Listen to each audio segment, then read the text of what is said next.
monde était d'accord, cette émission n'existerait pas.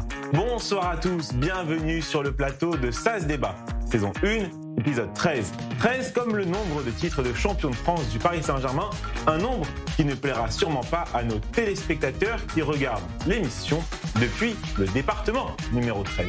Au sommaire, ce soir, le ministère des Affaires étrangères iranien condamne fermement l'assassinat lâche du grand commandant de la résistance islamique libanaise, le martyr Eitam Ali Tabatabai, a déclaré la diplomatie iranienne dans un communiqué.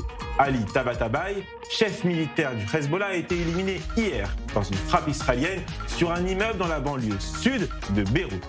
Nous recevrons ensuite Christophe de Vogue, historien et président du conseil scientifique de la Fondation pour l'innovation politique. Il signe une tribune très intéressante dans Le Figaro sur l'expression d'otages morts, utilisée pour désigner les captifs tués dès le 7 octobre 2023 ou décédés dans les geôles du Hamas.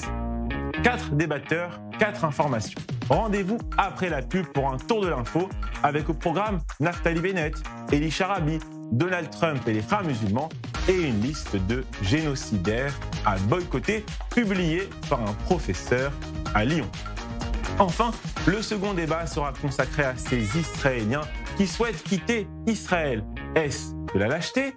Est-ce normal? Débat en fin d'émission. Et à la fin, Julien Assal vous proposera sa désormais culte carte bleue. Vous êtes bien installés sur votre canapé? Allez, c'est parti.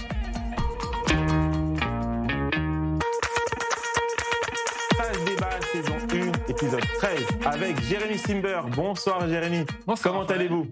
Mais très bien. 13, c'est votre nombre porte-bonheur et le numéro que vous portiez derrière le dos quand vous jouez au football. Racontez-nous. Tout à fait. J'ai joué au Maccabi en Belgique pendant de nombreuses années. À quel poste? Souvent attaquant. Okay. Souvent attaquant. J'ai beaucoup aimé d'ailleurs. Et voilà, je portais donc en effet le numéro 13. C'est mon numéro porte-bonheur. En face de vous, David Antonelli. Comment ça va, David? Ça va. Comment allez-vous? Bonsoir, Raphaël, très bien. Vous avez un chiffre, un nombre favori comme ça? Pas un chiffre favori, mais c'est vrai que 13, c'est un très bon chiffre. Surtout, on va dire que chez nous, dans la gematria, dans la valeur numérique, 13, c'est l'amour et l'unité. C'est la même valeur numérique, donc c'est un très bon chiffre. Amour et unité dans cette émission ce soir pour la numéro 13. À Paris, bonsoir Merav Riguer. Heureux de vous retrouver avec nous. Comment allez-vous? Bonsoir, très bien, merci. C'est votre première dans le format de Ça se débat. Est-ce que le plateau vous plaît? L'atmosphère est différente des émissions précédentes? Oui, on sent un certain dynamisme, je suis bien d'accord et j'ai hâte de découvrir ce nouveau format. Et à vos côtés, une habituée de l'émission, Myriam Palomba. Bonsoir Myriam, comment allez-vous? Super bien. En plus, je vois que David est carrément dans l'amour et le partage. Donc, l'émission s'annonce intéressante. C'est pas toujours le cas, attention. On peut vite changer de logiciel. Et c'est maintenant le moment de découvrir quels débatteurs ont gagné les face-à-face de l'émission de jeudi, présentée par la génialissime Océane Nicole. À la question Israël-Hezbollah, une nouvelle guerre est-elle inévitable? Vous êtes d'accord à 84% avec Samuel Lévy. Et à la question le Yémen doit-il être dans la force internationale à Gaza? Vous êtes d'accord à 89% avec Jean Messia. Ça se débat, saison 1, épisode 13. Je pense qu'on peut passer tout de suite au premier débat de l'émission. C'est parti.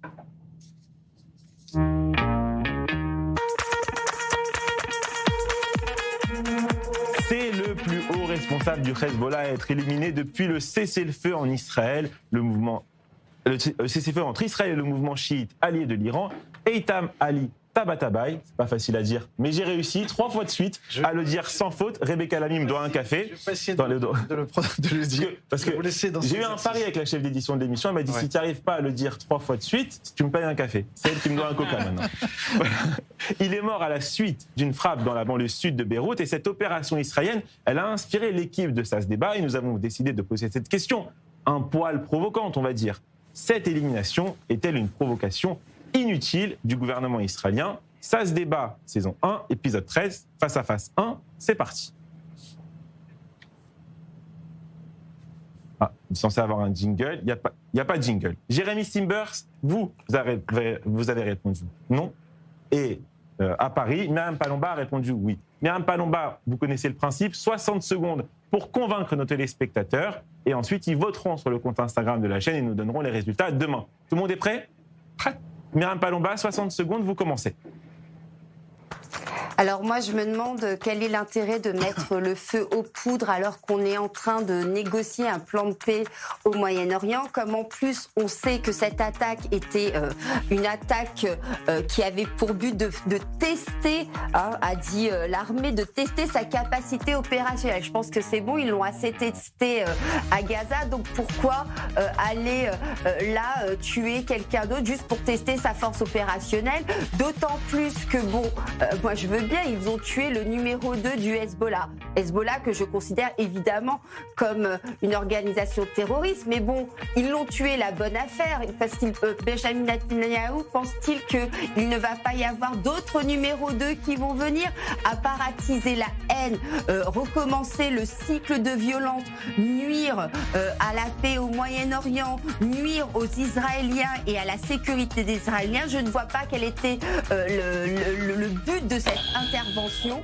Pour moi, c'est suicidaire pour la paix au Moyen-Orient. Jérémy Simber, vous aurez 60 secondes, un peu plus, parce que Myriam Palomba a légèrement dépassé. 60 secondes, vous regardez la caméra ici, c'est parti. Oui, mais sauf que dans le sud du Liban, actuellement, le Hezbollah est en train de se reconstruire, est en train de se réarmer. Alors qu'au contraire, il devrait désarmer. L'armée libanaise devrait confisquer toutes ses armes et ça ne se passe pas. Donc bien au contraire, le Hezbollah est toujours là, toujours bien présent, toujours bien menaçant. Il veut détruire Israël. Ses objectifs sont bien clairs. Donc s'il y a un responsable, un chef d'état-major comme celui qui a été éliminé hier, eh bien moi je pense que c'est tout à fait nécessaire et le prochain est prévenu. Ce sera pareil. Tant que la sécurité d'Israël sera menacée, Tsahal sera là et fera exactement ce qui est nécessaire. Il vous reste un peu de temps ? Il vous reste un peu de temps. Eh bien, je confirme que c'est en effet quelque chose qu'il fallait absolument faire et qu'on refera, si nécessaire. Vous voyez, il a tellement peu d'arguments qu'il n'arrive même pas à finir son temps. Non, moi j'étais plutôt clair et Allez. je pouvais continuer. On avance. On avance. Merav, la première question est pour vous et vous allez trancher déjà ce premier débat. Est-ce que vous pouvez être plutôt d'accord avec Myriam ou avec Jérémy ? Alors moi je trouve qu'on reproche toujours à Israël de faire des tirs qui ne sont pas ciblés. Pour une fois que l'élimination est ciblée, on va peut-être les féliciter. En termes d'opportunité, je pense que se débarrasser de ses ennemis dans un espace aussi conflictuel et dangereux, ça reste une stratégie de guerre et parfaitement proportionnée. Sauf que je suis désolée, excusez-moi, c'est que ce n'était pas, c'était un exercice militaire pour tester sa capacité opérationnelle. C'est ça le point de détail quand même qui me semble important d'apporter aux téléspectateurs. Donc je suis désolée, à un moment où on négocie la paix, qu'est-ce qu'on avait besoin d'aller taper? Je pense que Benjamin Netanyahou a des choses plus importantes à faire dans son pays, à s'occuper de l'économie de son pays. Il y a quand même 27% des Israéliens qui vivent de façon misérable ou presque. Donc je crois qu'à un moment donné, cette prévention sécuritaire dans l'éventualité qu'il pourrait que machin, que truc, au bout d'un moment, faut arrêter. Raphaël, excusez-moi, Raphaël, je crois que Myriam n'a pas été informée qu'en fait la guerre n'a pas cessé et que Israël reçoit encore des consignes pas respectées. Il y a un cessez-le-feu. Non mais là, il n'y avait pas d'attaque. Je suis désolée, il n'y avait pas d'attaque. David Antonelli. Oui, non, je crois que... Allez-y. Je crois que Jérémy, il n'y a pas grand-chose à rajouter par rapport à ce qui est... Alors, je vais vous poser une question. Est-ce que le gouvernement israélien, il fait prendre un risque à sa population? Et là, on était plutôt dans une période de calme. On a signé un cessez-le-feu avec le Hamas. Il y a moins de roquettes du Yémen qui sont tirées par les Houthis. Est-ce que c'était le moment, je me fais l'avocat du diable, mais est-ce que c'était le moment de repartir comme ça, la tête en avant, pour aller frapper le Hezbollah, sachant qu'une riposte est possible? Bien sûr, mais en réalité, Raphaël, même s'il y a une période d'accalmie, comme l'a expliqué tout à l'heure Jérémy, le Hezbollah est une menace toujours, à l'heure où on parle. Et donc, d'ailleurs, c'est ce que a dit Myriam est complètement faux. C'était pas un exercice. C'était justement comme on dit dans le jargon, c'est pas faux du tout. C'est de la désinformation. Ça s'appelle un exemple. Faire un exemple, ça veut dire que voilà, s'il y a d'autres prétendants derrière lui, ils vont savoir que dès qu'il y a quelqu'un qui se met à la tête du Hezbollah et qui a des ambitions justement de vouloir encore menacer Israël, de faire encore du mal à Israël, il va tomber, il va être éliminé et il n'y aura même pas de discussion. Mais n'importe quoi. Mais n'importe quoi. C'est pas n'importe quoi. C'est n'importe quoi, Myriam. Vous êtes très loin d'ici, croyez-moi. Non. Oui. Cette idée d'une possibilité que le Hezbollah dépose les armes, est-ce que plusieurs mois après la signature du cessez-le-feu, on peut aujourd'hui dire que c'est un fantasme pour naïf? Je suis tout à fait d'accord avec vous. Ce qui n'empêche pas de cibler certaines têtes et les faire tomber pour affaiblir. Affaiblir quoi? Si c'est pas lui, ce sera un autre. On est dans une période de paix. On veut mettre la paix au Moyen-Orient. Si on fait rien, et on relance les hostilités. On relance les hostilités pour rien. Et le cycle de violence pour rien. Quel est le but aujourd'hui? C'est parce qu'Israël était fort. C'est parce qu'Israël a été capable. Cette question qui m'a été posée. Je vous remercie, chers amis, d'avoir complété. Mais je vais finaliser avec. Bon. Allez-y, Myriam. Merci. On va quand même préciser qu'on n'a pas toutes les informations et qu'en général, l'armée israélienne fait plutôt bien son travail, surtout quand elle cible, c'est qu'il fallait l'éliminer. Donc partir du postulat de départ que c'était juste pour le plaisir et que c'est mettre le feu aux poudres et que c'était pas le moment opportun, je trouve, ma chère Myriam, que vous êtes un petit peu cavalière et agressive sur cette approche. Non, je suis pas cavalière. Je crois juste que Benjamin Netanyahou a besoin de mettre le feu partout, d'être sans arrêt dans la guerre pour rester au pouvoir et avoir sa légitimité avec l'extrême droite qui le soutient dans ses procédés. On va parler des affaires libano-libanaises, ok? Oui. Le gouvernement libanais, selon vous, il ne veut pas ou il ne peut pas désarmer le Hezbollah? Très clair pour moi. Il veut. Il ne peut pas. Il n'y arrive pas parce que l'influence du Hezbollah est trop forte au Liban, tout simplement. Il y a trop de pouvoir. Vous pensez qu'il le veut? Il le veut. Moi, en tout cas, une partie du gouvernement sûrement préférerait qu'il y ait une sorte d'harmonie entre les deux pays, entre Israël et le Liban, bien évidemment. Mais c'est le Hezbollah qui gâche tout. C'est le Hezbollah le problème. C'est lui qui veut menacer, ce qui menace encore toujours Israël après cette guerre. Donc, qu'est-ce qu'on peut faire? On les laisse faire? On attend qu'ils nous attaquent? C'est pas possible. Mais là, il n'y avait pas de menace. On est enfin, il n'y avait pas de menace. Il n'y avait pas de menace là. On est dans un processus de paix. On est dans un processus de paix. Si on arrivait à cette situation aujourd'hui, Raphaël, quand vous disiez tout à l'heure qu'on est dans une situation où on a un semblant de paix, c'est parce qu'Israël était fort, Raphaël. C'est parce qu'on a frappé très fort, que ce soit à Gaza, que ce soit au Hezbollah, que ce soit au Yémen.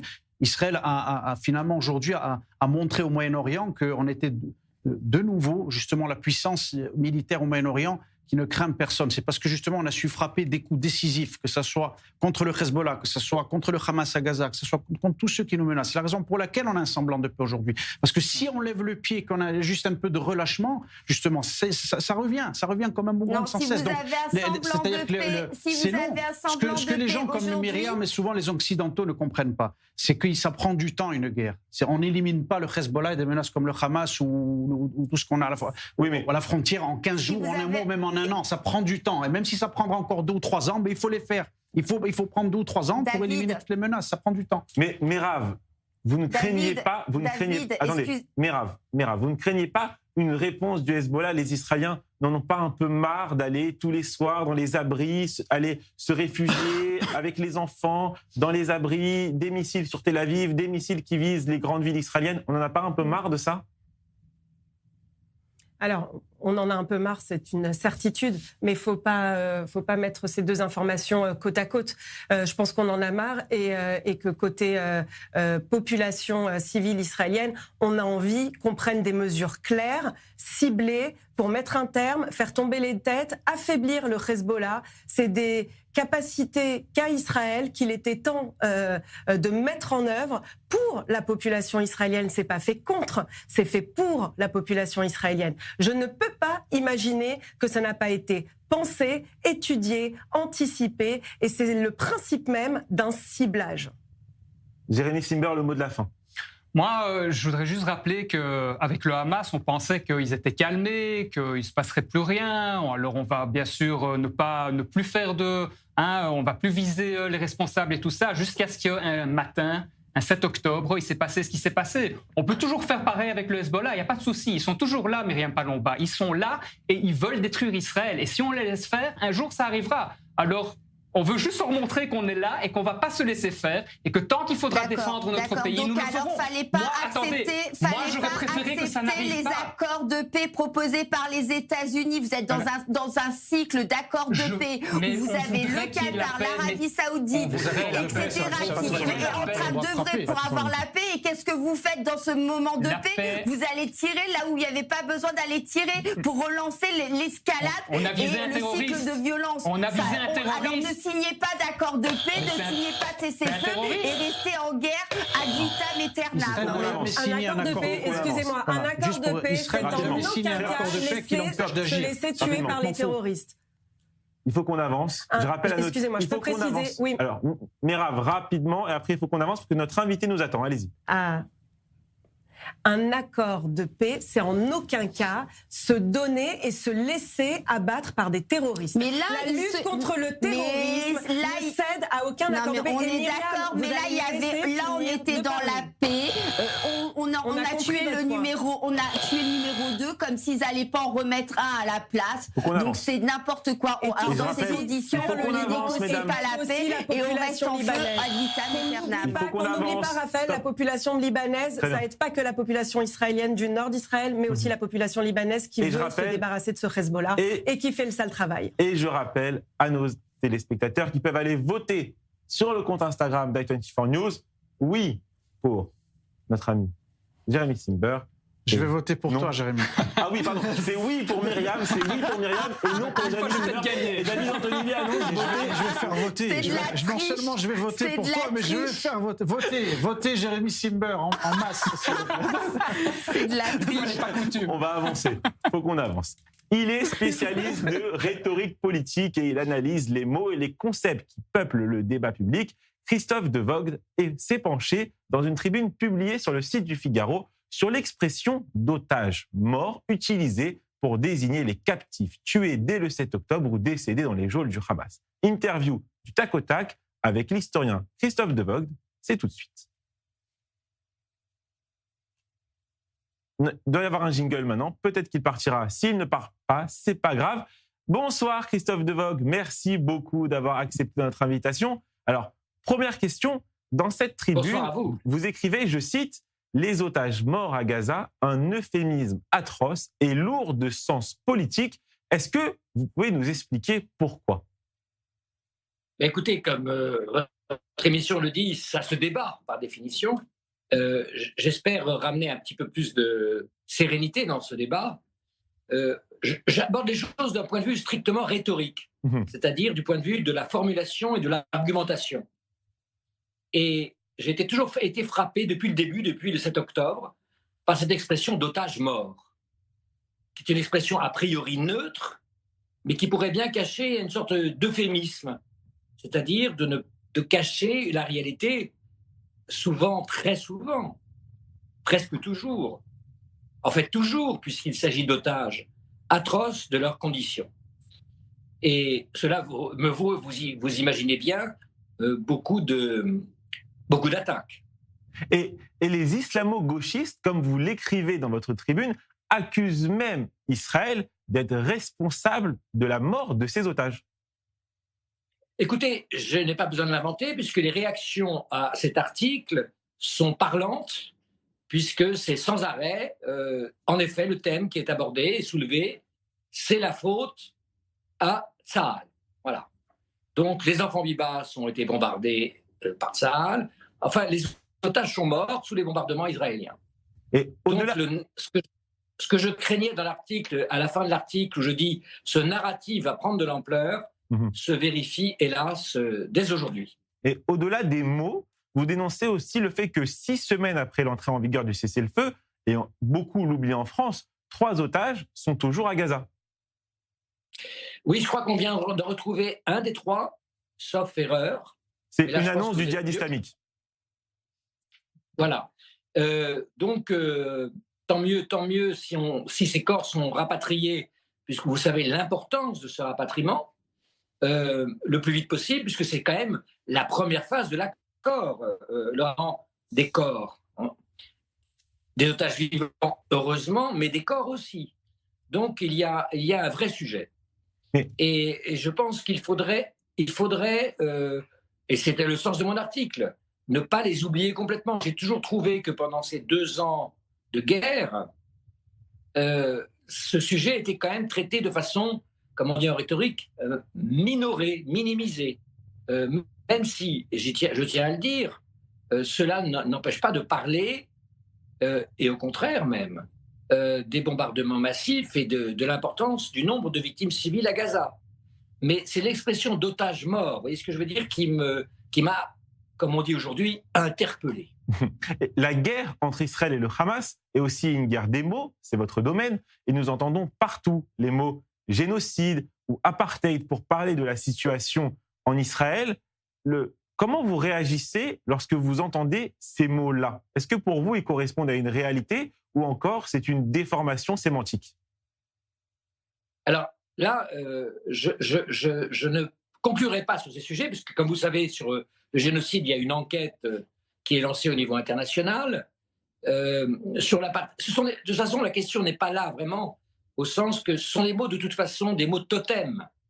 Ce sont des mots qui sont agités pour créer de la passion.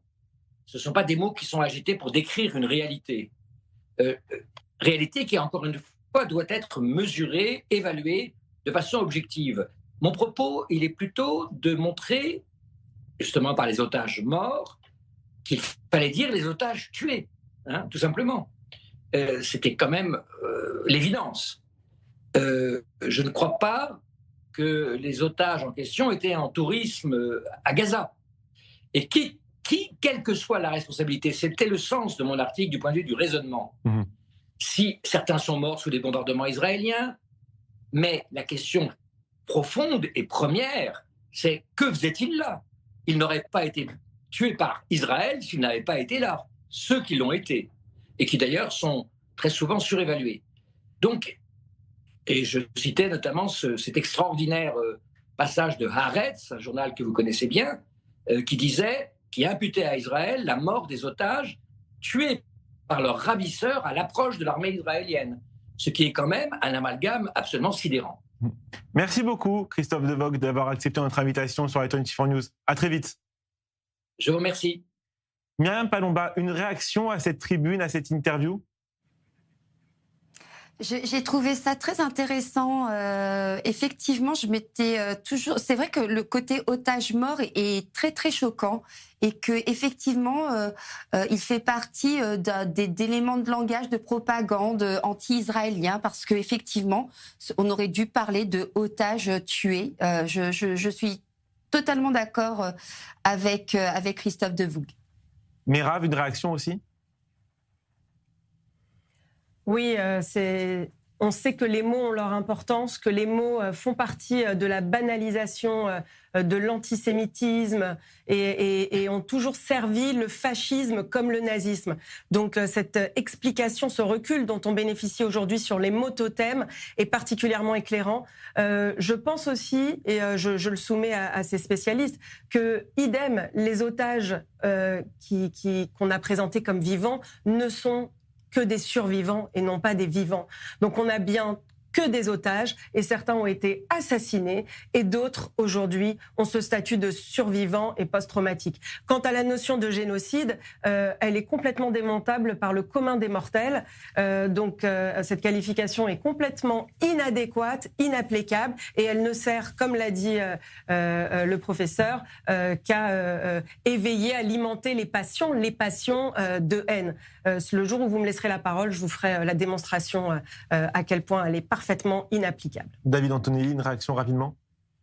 Rapidement, ce qu'on peut dire par rapport à ça, oui, c'est que justement les mots ont tout leur importance, surtout quand c'est de la propagande, on le sait, notamment pour les otages, quand on dit qu'ils sont morts alors qu'ils ont été assassinés et autre chose, mais on sait que ces mêmes personnes qui parlent d'otages morts parlent aussi régulièrement, par exemple de l'autre côté, d'otages, en parlant des prisonniers terroristes emprisonnés en Israël. C'est-à-dire c'est comme s'ils comparaient les otages des civils qui ont été capturés et massacrés le 7 octobre et des gens qui ont pris des peines incompressibles parce qu'ils ont massacré des juifs en Israël.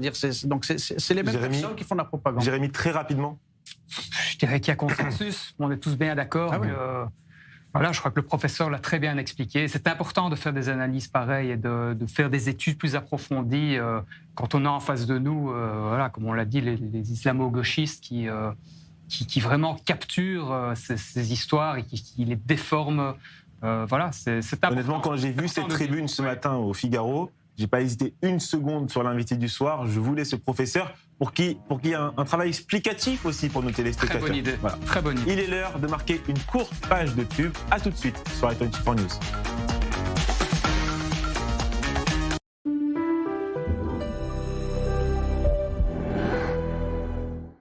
Israël Bonds soutient Israël depuis 1951, lorsque la guerre contre le Hamas a éclaté. Les Israël Bonds ont répondu à l'appel, prouvant qu'ils sont beaucoup plus qu'un investissement. Ils sont un soutien essentiel. Les Israël Bonds sont des obligations émises par l'État d'Israël. En choisissant de souscrire à des Israël Bonds, vous investissez directement dans l'État d'Israël. Un soutien concret pour l'avenir d'Israël. C'est le moment. Bâtissons l'avenir ensemble.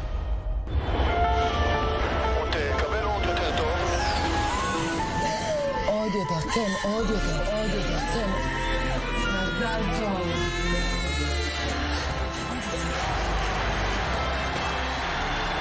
אתה הכי טוב.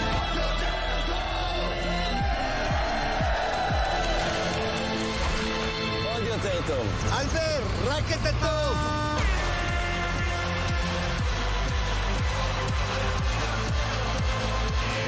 ועוד הנפקה מוצלחת בחברת ההייטק הישראלית.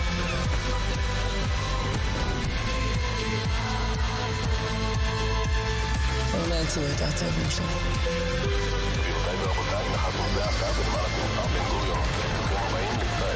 Israël est fort et en pleine croissance. Maintenant, plus que jamais, c'est le moment de faire son alia.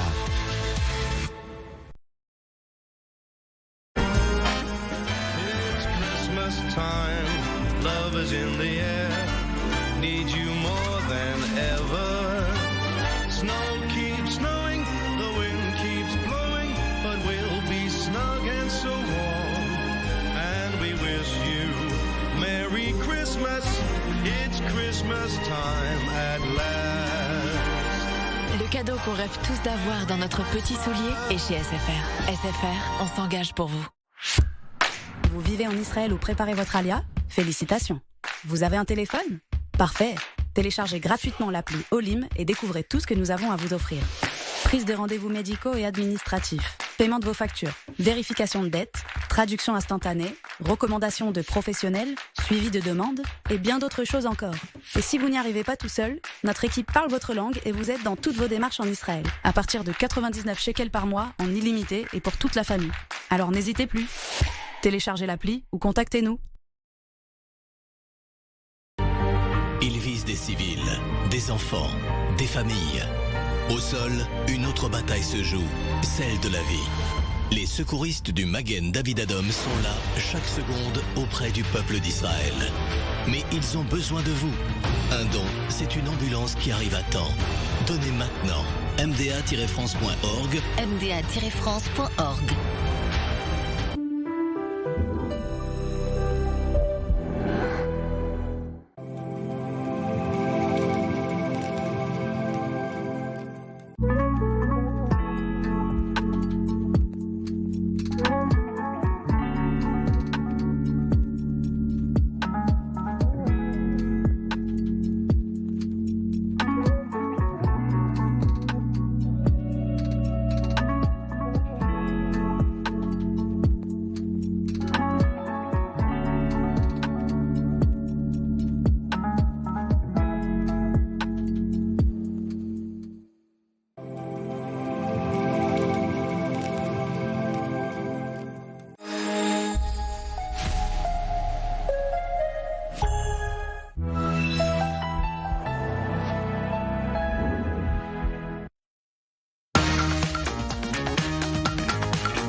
De retour sur le plateau d'i24 News, toujours en compagnie de Merav Grieger, Myriam Palomba, David Antonelli et Jérémy Simber. Je ne sais pas, mesdames, de quoi vous avez parlé pendant la publicité, mais ici on a parlé musique, on a parlé rap, on a parlé du 113, le groupe préféré de notre ami David Antonelli. Quel kiff le 113. Non.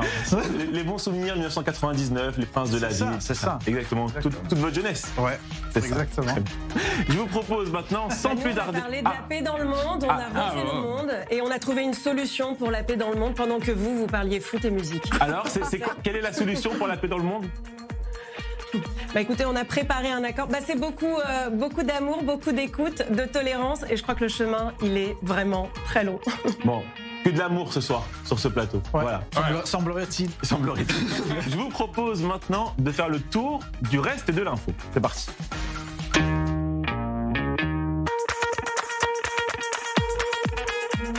Merav, je vous explique le concept. 4 informations compilées par la chef d'édition de cette émission, Rebecca Lamy, une pour chaque débatteur. Et je commence avec vous.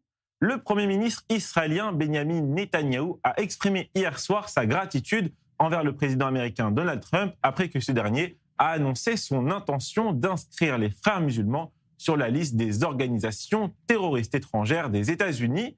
Une question simple, la France devrait-elle prendre exemple sur Donald Trump ? Alors, j'aime pas ériger Donald Trump comme exemple, en tout cas sur cette action-là. Bien évidemment, le monde devrait prendre exemple. Donald Trump, c'est pas le premier à avoir inscrit les frères musulmans dans cette liste et à tout le moins les mettre à leur place d'ennemis communs au monde. Et la France devrait s'empresser de faire exactement la même chose, comme effectivement Donald Trump et ses prédécesseurs, puisque ce n'est pas le premier à l'avoir fait. Jérémy Simber, votre information. D'après un sondage publié par la chaîne israélienne N12, publié vendredi, le soutien à l'ancien otage Eli Sharabi pour devenir membre de la Knesset est croissant en Israël. Daniel Haïk en parlait dans la grande édition. Il évoquait le fait que des anciens otages, mais aussi des héros du 7 octobre, devraient s'engager en politique pour avoir un renouvellement de la classe politique israélienne. Est-ce que, selon vous, ça serait une bonne idée ? Alors, Eli Sharabi, moi j'ai énormément de respect pour lui. Je crois qu'après ce qu'il a vécu, il a un courage mais incroyable. C'est vraiment quelqu'un pour qui j'ai énormément de respect et c'est sûr que c'est quelqu'un de bien. Maintenant, à côté de ça, est-ce qu'il a un projet vraiment qui peut marcher pour le pays ? Ça, c'est une autre question. J'ai envie de vous dire, est-ce que les autres ont un projet ? Ceux qui sont là depuis 40 ans. C'est aussi une question. Je ne pense pas qu'actuellement, il y ait vraiment un projet clair, mais bon. Coalition, opposition compris. Hein. On commence seulement l'année des élections, donc il y aura encore les projets vont venir. Mais actuellement, la grande question, c'est de savoir si Eli Sharabi, hormis le fait que ce soit quelqu'un pour qui on a énormément de respect et vraiment quelqu'un pour qui je pense on peut faire confiance, la question, c'est de savoir quel sera son projet et si son projet est intéressant, oui, alors en effet, éventuellement, je pense que beaucoup de gens voteront pour lui. Et d'ailleurs, on le voit dans ce sondage qu'il y a déjà un intérêt croissant. Maintenant, on va voir si... oui. Et est-ce que vous pensez à d'autres personnalités ? Bon, il y en a, oui. Il y a Enaf Tzan-Gauker, la mère de l'ancien otage Matan, bien évidemment, entre autres, qui j'ai aussi énormément de respect, mais pas seulement. Après, en effet, tout va se jouer sur quel est le projet, qu'est-ce qu'on veut pour l'avenir du pays. Pour moi, bien sûr, ce qui est clair, c'est que ça ne peut pas continuer comme ça a été jusqu'à présent. Il faut du changement, mais il faut la bonne personne avec le bon projet. Myriam Palomba, votre information, je vais vous lire un extrait d'un article publié sur le site de nos confrères internet, le site internet de nos confrères du Figaro. Une nouvelle polémique secoue l'université Lyon 2, encore une fois sur le fond d'un conflit israélo-palestinien. Un professeur d'histoire est épinglé depuis quelques jours pour avoir publié une liste de 20 personnalités publiques qu'il présente comme des génocidaires à boycotter en toutes circonstances. Parmi elles, Yvan Attal, le présentateur Arthur Essebag, Jonathan Arfi, Charlotte Gainsbourg et Bernard-Henri Lévy, entre autres. Alors, Myriam, question, vous n'êtes pas dans cette liste. Est-ce que vous êtes déçue ?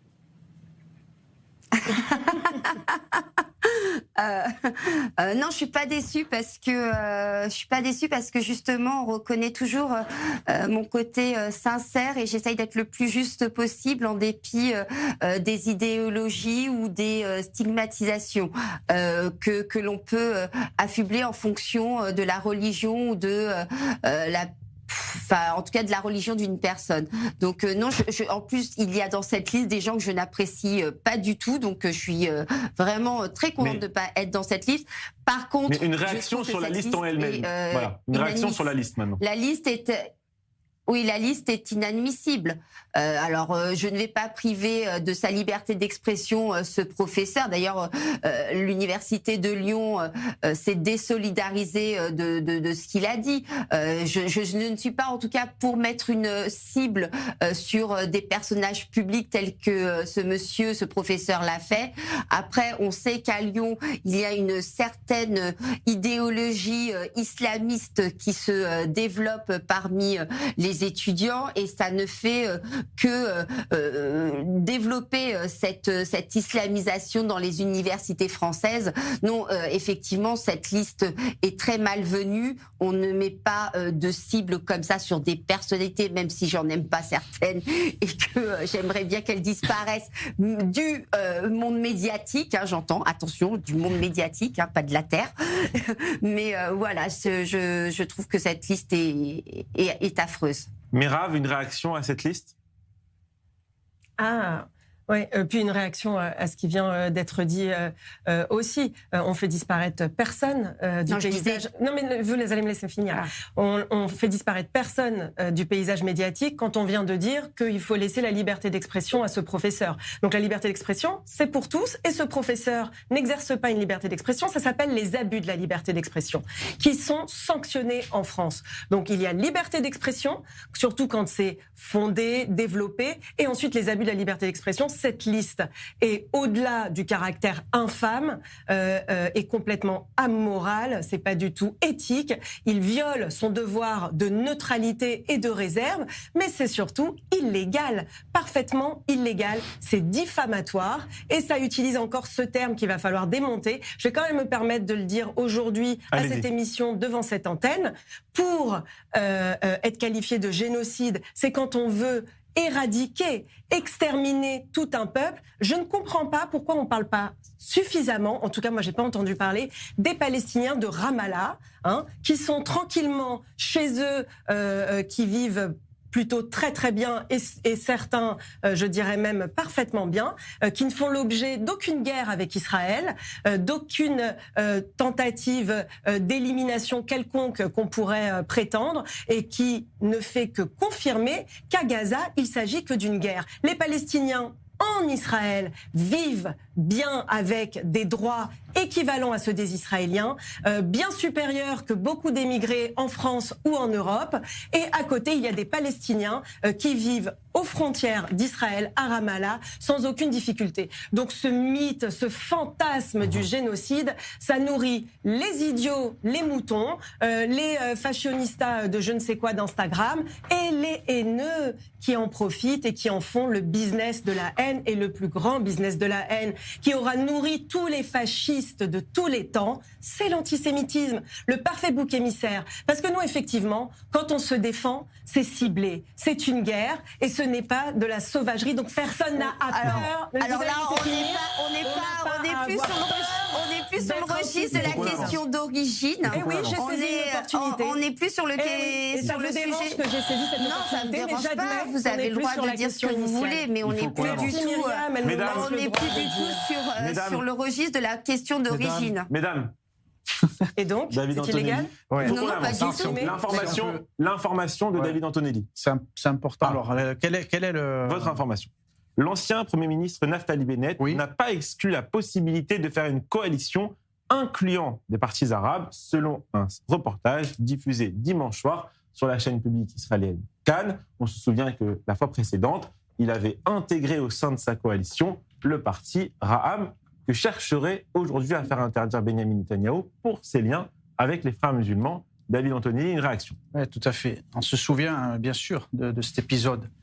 Naftali Bennett qui avait montré devant la télévision israélienne, qui avait juré qu'il ne s'allierait jamais avec les partis islamistes, et c'est ce qu'il avait fait puisqu'il était allé justement avec Mansour Abbas. Donc c'est quelqu'un, pour moi, qui a montré quelqu'un qui est avide de pouvoir. Je pense qu'il y a une ambition démesurée pour arriver aux responsabilités. C'est dangereux pour l'État d'Israël, quelqu'un comme ça, parce qu'au final, c'est quelqu'un au départ qui a une étiquette et qui représente une idéologie, qui est le sionisme religieux, et qui s'est retrouvé à s'asseoir et à prendre les commandes avec des partis de gauche, avec des partis islamistes qui, comme vous l'avez si bien dit, qui sont soupçonnés de faire alliance avec des terroristes, donc ils sont peut-être même demain, ils seront peut-être interdits en Israël.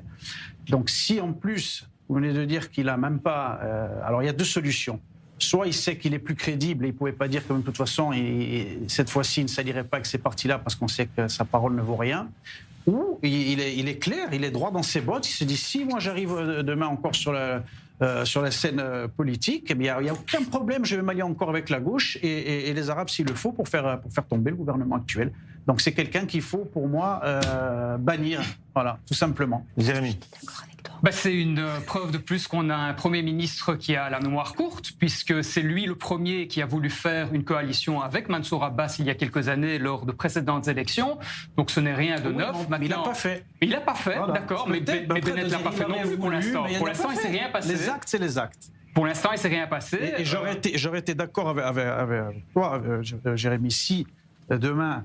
Dieu nous en préserve, Netanyahou fait une alliance, je vais être le premier à dire que lui aussi, il a complètement... C'était dans ses plans, et voilà, et donc il a eu les mêmes plans, et maintenant il accuse quelqu'un d'autre parce que forcément ça lui va bien, mais voilà, quand c'est lui, alors il n'y a pas de souci, mais par contre quand c'est quelqu'un d'autre, là il faut attaquer. Mais il l'a fait. C'est fini pour le tour de l'info, il faut qu'on passe au dernier débat de cette émission. On va parler maintenant d'une nouvelle étude de l'Institut israélien pour la démocratie qui révèle une tendance inquiétante. 27% des citoyens israéliens envisagent de s'installer à l'étranger. Ces 27% ont inspiré l'équipe de SAS Débat et nous vous avons posé une question, une nouvelle fois, on va dire provocante, polémique, provocatrice même, à nos débatteurs. Les Israéliens qui souhaitent quitter Israël sont-ils des lâches ? Merav Grieger n'est pas du tout d'accord avec David Antonelli. SAS Débat, saison 1, épisode 13, face à face, numéro 2, et David Antonelli qui tousse. C'est parti. Ouais.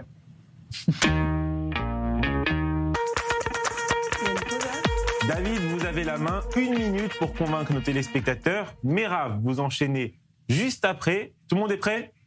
On est prêt. N'oubliez pas que vous avez 1 minute, David, vous regardez bien cette caméra, ici en face de vous, la caméra 2. Et lorsque vous avez fini les 60 secondes, si vous dépassez... Il y aura le buzzer. Et à la fin de ce face-à-face, nous poserons la question à nos téléspectateurs sur le compte Instagram d'i24 News en français. D'ailleurs, vous pouvez toujours voter pour le face-à-face précédent. On est prêt en régie ? On est prêt en régie. 60 secondes pour vous et Merav juste après. David, c'est parti.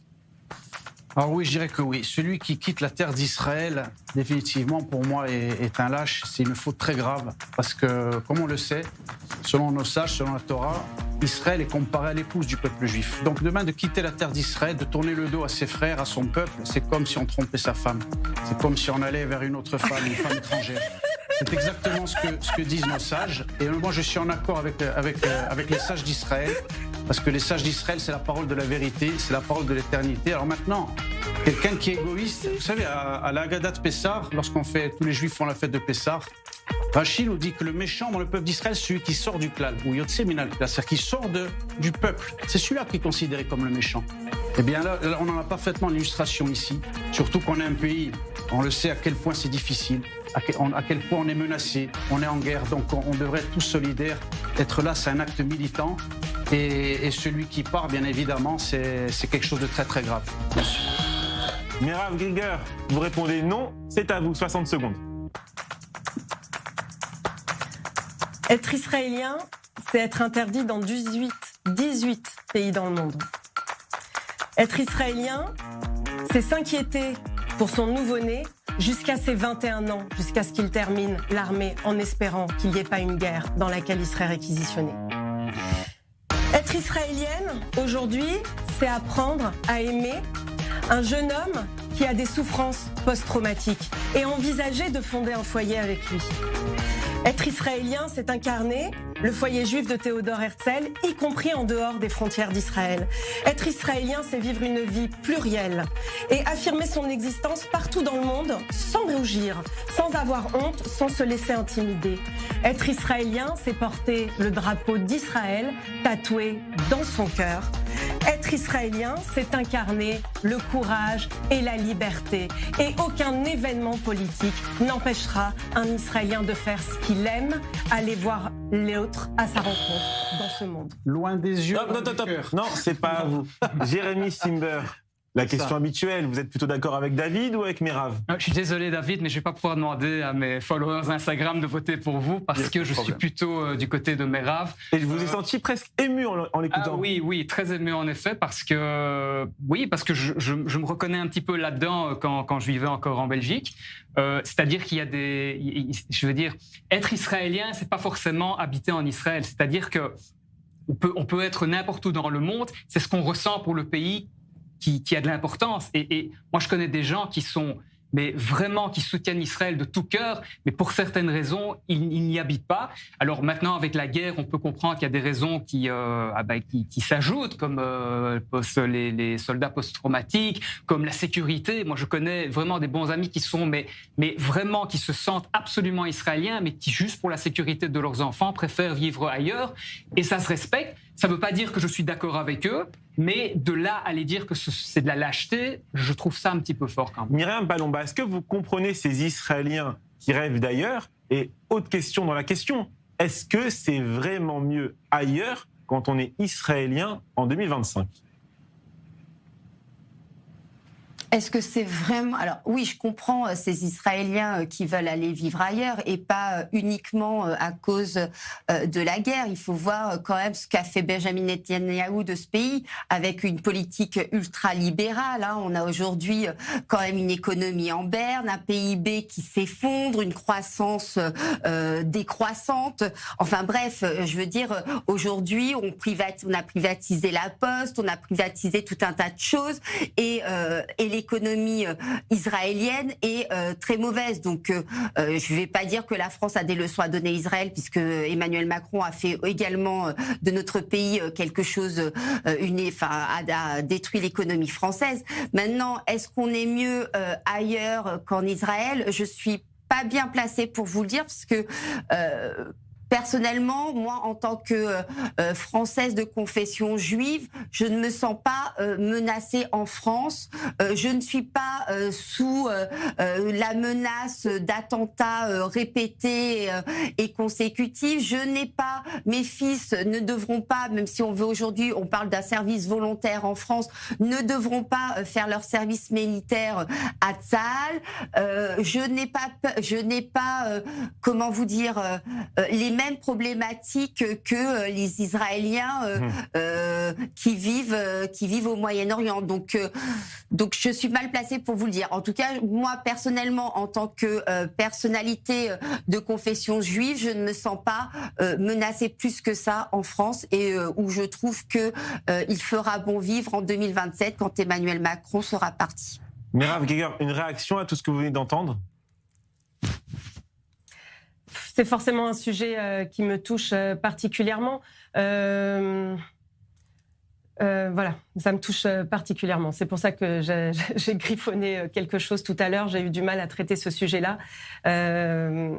Voilà, merci à Jérémy d'avoir soutenu cette approche. J'ai trouvé très malvenu et pardon, j'ai ri, David Antonelli, quand vous avez fait votre présentation, parce qu'il y avait beaucoup d'absurdes. Je pensais que vous auriez défendu le sujet un peu mieux que cette façon-là. Donc ça m'a presque déstabilisée et j'ai failli perdre l'émotion qui était la mienne. Mais oui, on ne juge pas des personnes qui prennent leur vie en main et qui prennent des décisions de vie. Et un Israélien qui quitte Israël, il ne quitte pas Israël. il part et il revient. Moi, je suis née en Israël. J'ai jamais, quand on me dit tu vas en Israël, non, je retourne en Israël et je retourne en France.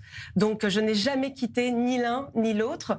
Et plus que jamais, compte tenu des circonstances actuelles, je porte mon pays dans mon cœur comme un drapeau qu'on m'oblige souvent à porter et à défendre en France. Et ceux qui m'obligent, c'est ceux qui font de moi une représentante d'un gouvernement que je n'ai pas élu, mais bien d'un pays dans sa diversité que je ne peux pas représenter et que toute approche généralisée est déjà erronée, mais ça, on a l'habitude. Et autant vous dire que tout ce qui est anti-sionisme, anti-israélien, les haineux n'ont pas attendu le 7 octobre pour se manifester et nous mettre très mal à l'aise sur ces sujets.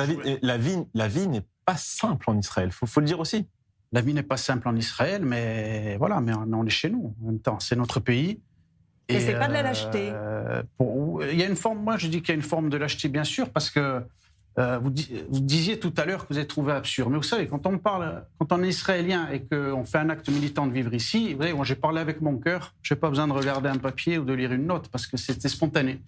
Et j'ai parlé véritablement avec des choses très très simples qui sont nos valeurs depuis 3000 ans. Et qu'est-ce que c'est véritablement le lien à la terre d'Israël pour un juif, en tant que peuple et non pas en tant qu'individu.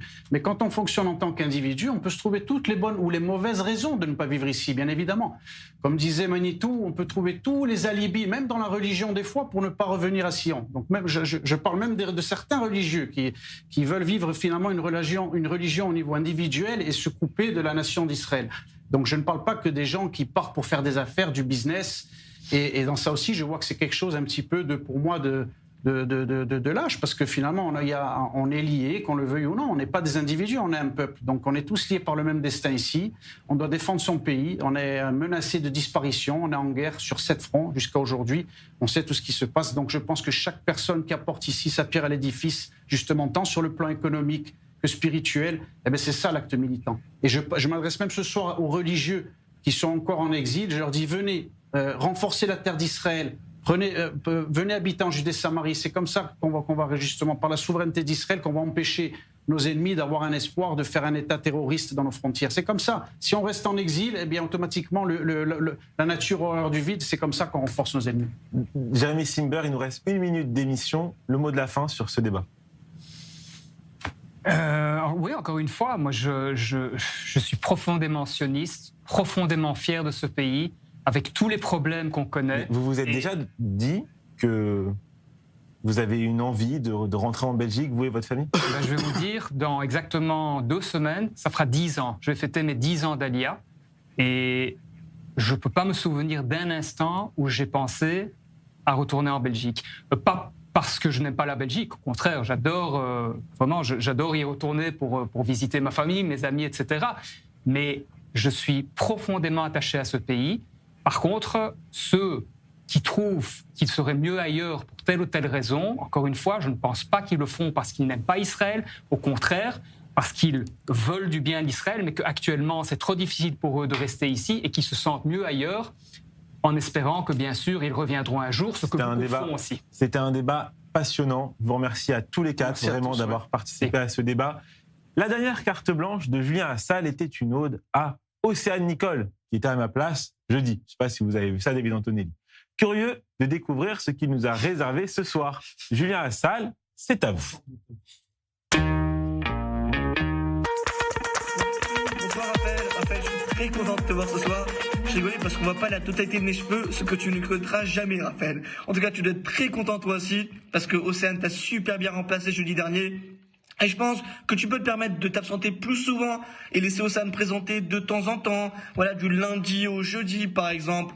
En plus, être en place, ça nous permettrait, elle et moi, d'échanger de nouvelles idées, d'échanger nos numéros, pour lui proposer d'aller boire un verre, pour échanger de nouvelles idées. T'as compris, Raphaël? En tout cas, je suis très content de ce soir de retour, vraiment, je suis très content de ce soir de retour, Raphaël, péché. Allez, les infos du lundi. On a appris récemment que l'antisémitisme explosait en République tchèque. C'est bizarre, mes darons ils sont partis à Prague en début d'année, ça a été, globalement ça a été. Après d'un autre côté, mon père il porte pas la kippa et il a pas les titites qui sortent du pantalon, donc on risque pas de l'embêter. Quant à ma mère, mon père a hésité à l'épouser en pensant qu'elle était catholique. Voilà. Et heureusement qu'il a fait, sinon tu m'aurais jamais trouvé, Raphaël. Deuxième info, Donald Trump, pas content. Pas content de Donald. Il n'est pas content du traitement particulier qu'on réserve à Israël lors du prochain concours de l'Eurovision. Voilà, Israël, il pourrait être exclu. Du coup, Donald Trump, il réfléchit à faire appel à l'ONU pour créer un Eurovision du Proche-Orient qui s'appellerait l'Orient Vision, un concours très épicé. L'événement, il réunirait Israël, pays hôte, le Liban, la Jordanie avec tout son orchestre, chameau compris, la Turquie avec ses baklavas, l'Égypte et sa Nefertiti, et tous les autres pays prêts à envoyer un mélange explosif de percussions orientales. Conclusion, Trump, il est incroyable. Voilà, il est partout, en Ukraine, à Gaza, il est prêt à s'occuper de l'Orient Vision, et moi je suis prêt à revenir dès demain, Raphaël.